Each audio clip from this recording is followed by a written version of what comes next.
Hello everyone, today I am going to teach about past indefinite tense. तो आज हम इस वीडियो में सीखेंगे पास्ट इंडेफिनिट टेंस है क्या।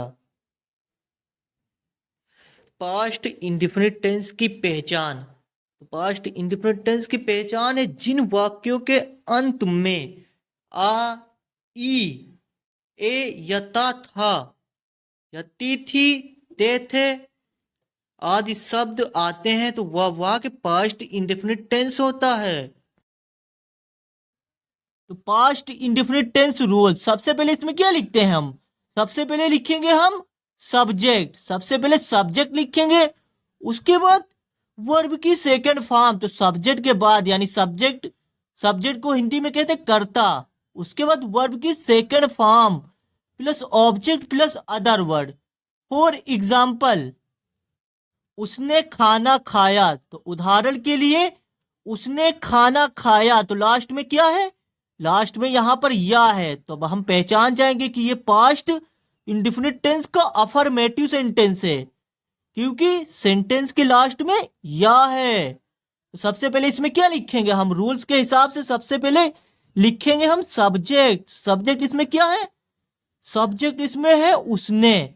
तो सब्जेक्ट उसने है, तो सबसे पहले लिखेंगे हम उसने की इंग्लिश। तो उसने की इंग्लिश क्या होगी? ही। सबसे पहले हम लिखेंगे ही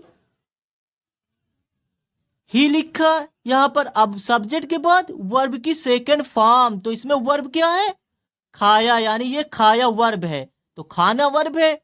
हम सेकंड फॉर्म लिखेंगे ही एट। ईट मीन्स खाना, तो ईट की ये सेकंड फॉर्म है, एट सेकंड फॉर्म है, तो ही एट। अब एट के बाद हम क्या लिखेंगे? ऑब्जेक्ट। तो ऑब्जेक्ट इसमें क्या है? ये खाना ऑब्जेक्ट है, हम लिख देंगे food, F double O D, food. उसने खाना खाया, तो ही एट फूड। इस तरह से हम ट्रांसलेशन करते हैं। फॉर एग्जाम्पल, राम ने पतंग उड़ाई। तो राम ने पतंग उड़ाई, लास्ट में ई है, तब हम पहचान जाएंगे कि ये पास्ट इंडेफिनिट टेंस का अफर्मेटिव सेंटेंस है। तो सबसे पहले हम क्या लिखेंगे? सबसे पहले लिखेंगे सब्जेक्ट। तो सब्जेक्ट क्या है? सब्जेक्ट है राम, हम लिखेंगे क्या? सबसे पहले लिखेंगे Ram, R A M, Ram. अब राम सब्जेक्ट है, अब राम के बाद वर्ब की सेकंड फॉर्म लिखेंगे। तो वर्ब की सेकंड फॉर्म इसमें क्या है? यानी इसमें वर्ब क्या है? उड़ाई। तो उड़ाना, पतंग उड़ाना वर्ब है, तो पतंग उड़ाना वर्ब है ये। तो हम क्या लिखेंगे? फिल्यू, फिल्यू, फिलाई फर्स्ट फॉर्म है और फिल्यू सेकंड फॉर्म है, एफ एल ई डब्ल्यू, फिल्यू। तो राम फिल्यू। अब द फिल्यू के बाद हम क्या लिखेंगे? फिल्यू के बाद हम लिखेंगे ऑब्जेक्ट, लिख देंगे द काइट, लिख देंगे यहां पर द काइट। ऑब्जेक्ट लास्ट में हम लिख देंगे ऑब्जेक्ट। तो राम ने पतंग उड़ाई, तो राम फ्लेव द काइट। इस तरह से हम ट्रांसलेशन करते हैं। या फॉर एग्जाम्पल, वह सड़क पर दौड़ता था। तो वह सड़क पर दौड़ता था, इस वाक्य में लास्ट में यानी इस वाक्य के अंत में क्या है? ता था। तो लास्ट में ता था, तो ये पहचान है कि ये पास्ट इंडेफिनिट टेंस का सेंटेंस है। तो सबसे पहले इसमें क्या लिखेंगे हम? सबसे पहले लिखेंगे सब्जेक्ट। तो सब्जेक्ट क्या है? सब्जेक्ट है ही, यानी वह सब्जेक्ट है, तो ही। अब ही के बाद हम क्या लिखेंगे? सब्जेक्ट के बाद हम लिखेंगे वर्ब की सेकंड फॉर्म। तो इसमें वर्ब क्या है? इसमें वर्ब है दौड़ना, यानी दौड़ना वर्ब है, तो हम लिखेंगे वर्ब की सेकंड फॉर्म। तो रन मीन्स दौड़ना, हम लिखेंगे ran, R A N, ran. अब ही रेन, अब कहां दौड़ता था? हम लिख देंगे सड़क पर, तो ऑन द रोड हम लिख देंगे, on the road, road means सड़क, R O A D, road. तो वह सड़क पर दौड़ता था, तो he ran on the road. For example, Rani ने एक गाना गाया। तो वाक्य के अंत में क्या है? या है, तो हम पहचान जाएंगे कि ये पास्ट इंडेफिनिट टेंस का सेंटेंस है, क्योंकि इसमें लास्ट में या है। तब हम सबसे पहले इसमें क्या लिखेंगे, सबसे पहले लिखेंगे रानी, क्योंकि रानी सब्जेक्ट है, रानी।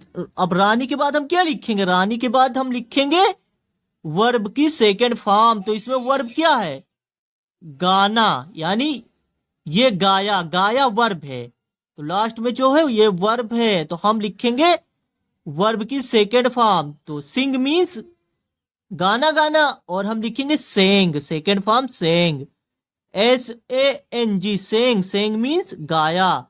तो रानी सेंग, अब क्या गाया, एक गाना, ये एक गाना ऑब्जेक्ट है, तो हम लिख देंगे ए सॉन्ग, ए सॉन्ग। तो रानी ने एक गाना गाया, तो रानी सेंग अ सॉन्ग। तो इस तरह से हम ट्रांसलेशन करते हैं। फॉर एग्जाम्पल, सोहन ने क्रिकेट खेला, तो सोहन ने क्रिकेट खेला, तो ये भी पास्ट इंडेफिनिट टेंस का सेंटेंस है, यानी वाक्य है। तो सबसे पहले क्या लिखेंगे, सबसे पहले लिखेंगे सब्जेक्ट। सब्जेक्ट क्या है, सब्जेक्ट है सोहन, SOHAN, तो सब्जेक्ट है सोहन। अब सोहन के बाद हम क्या लिखेंगे, वर्ब की सेकंड फॉर्म। तो इसमें वर्ब क्या है, खेला, तो हम लिखेंगे खेलने का क्या होता है, खेलने की इंग्लिश होती है प्ले, तो हम लिखेंगे प्लेड, सेकंड फॉर्म लिखेंगे यहां पर, सोहन प्लेड, PLAYED, प्लेड। तो सोहन प्लेड, प्लेड के बाद हम क्या लिखेंगे, ऑब्जेक्ट, तो हम लिख देंगे ऑब्जेक्ट, इसमें क्या है क्रिकेट, तो क्रिकेट ऑब्जेक्ट हम लिख देंगे लास्ट में, क्रिकेट, क्रिकेट। तो सोहन ने क्रिकेट खेला, तो सोहन प्लेड क्रिकेट। तो इस तरह से हम ट्रांसलेशन करते हैं। इसमें करना क्या है, सबसे पहले हमने क्या लिखा, सब्जेक्ट, और उसके बाद क्या लिखा, वर्ब की सेकंड फॉर्म, और उसके बाद ऑब्जेक्ट। तो इसमें करना क्या है, ये बहुत ही आसान है, सबसे पहले सब्जेक्ट, उसके बाद वर्ब की सेकंड फॉर्म प्लस ऑब्जेक्ट। तो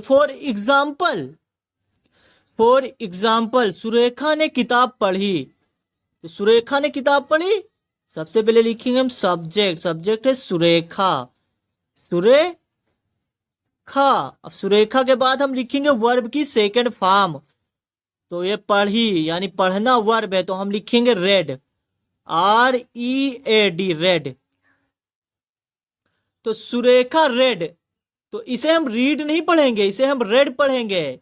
तो स्पेलिंग दोनों सेम ही रहेंगे, यानी फर्स्ट फॉर्म और सेकंड फॉर्म और थर्ड फॉर्म तीनों की स्पेलिंग सेम रहेगी, लेकिन हम इसे पढ़ेंगे रेड, यानी सेकंड फॉर्म जब होगा तब हम इसे रेड पढ़ेंगे। तो सुरेखा रेड, यानी सुरेखा ने पढ़ा। अब सुरेखा ने किताब पढ़ा, तो सुरेखा ने किताब पढ़ी। अब हम इसमें क्या लिखेंगे, ऑब्जेक्ट, ऑब्जेक्ट क्या है, किताब, तो Surekha red book, BOO book. तो सुरेखा ने किताब पढ़ी, तो सुरेखा रेड बुक। या फॉर एग्जाम्पल हमें कहना हो सीता, यहां पे कहना हो सीता आई, सीता आई, तो इसमें हम क्या लिखेंगे, सीता, सबसे पहले सब्जेक्ट तो लिखेंगे, पहले सबसे पहले हम लिख देंगे सीता, CEETA, सीता। अब सीता आई, तो हम क्या लिखेंगे, केम, तो हम सेकंड फॉर्म, ये केम सेकंड फॉर्म है, तो सीता आई, सीता केम। ये फॉर एग्जाम्पल हमें लिखना हो रीना, रीना गई, तो रीना गई, सबसे पहले सब्जेक्ट लिखेंगे, सब्जेक्ट क्या है, रीना, RINA, तो रीना, रीना आप चाहे EE से लिखिए चाहे आई से लिखिए, तो रीना। अब उसके बाद हम लिखेंगे वर्ब की सेकंड फॉर्म, तो इसमें वर्ब क्या है, गई, यानी जाना वर्ब है, गो मीन्स जाना, सेकंड फॉर्म होती है वेंट, हम वेंट लिख देंगे, रीना वेंट, रीना गई, रीना वेंट। जैसे फॉर एग्जाम्पल हमें लिखना हो श्याम, श्याम ने कहा, तो श्याम ने कहा, सबसे पहले इसमें सब्जेक्ट लिखेंगे, सब्जेक्ट क्या है, श्याम, तो लिखेंगे SHYAM, श्याम। और अब इसमें वर्ब है कहना, यानी कहना वर्ब है, तो हम लिखेंगे सेकेंड फॉर्म तो सेड लिख देंगे, श्याम सेड। तो श्याम ने कहा, श्याम सेड। ये फॉर एग्जाम्पल, वह हिंदी बोला, वह हिंदी बोला। ये भी पास्ट इंडेफिनिट टेंस है। सबसे पहले क्या लिखेंगे हम? सबसे पहले सब्जेक्ट ही, यानी ही सब्जेक्ट है, और ही के बाद हम क्या लिखेंगे? वर्ब की सेकंड फॉर्म। तो ये बोलना वर्ब है, तो हम लिखेंगे स्पीक मीन्स बोलना, और सेकंड फॉर्म होती है स्पोक, तो हम लिखेंगे ही स्पोक। अब ऑब्जेक्ट क्या है? ऑब्जेक्ट है हिंदी, तो हम लास्ट में क्या लिखेंगे? हिंदी लिख देंगे, हिंदी। तो वह हिंदी बोला, ही स्पोक हिंदी। तो इस तरह से हम ट्रांसलेशन करते हैं। तो thanks for watching. I hope past indefinite tense का अफर्मेटिव सेंटेंस आप आसानी से सीख चुके होंगे। Thanks for watching. इंग्लिश सीखने के लिए do subscribe this channel and like this video.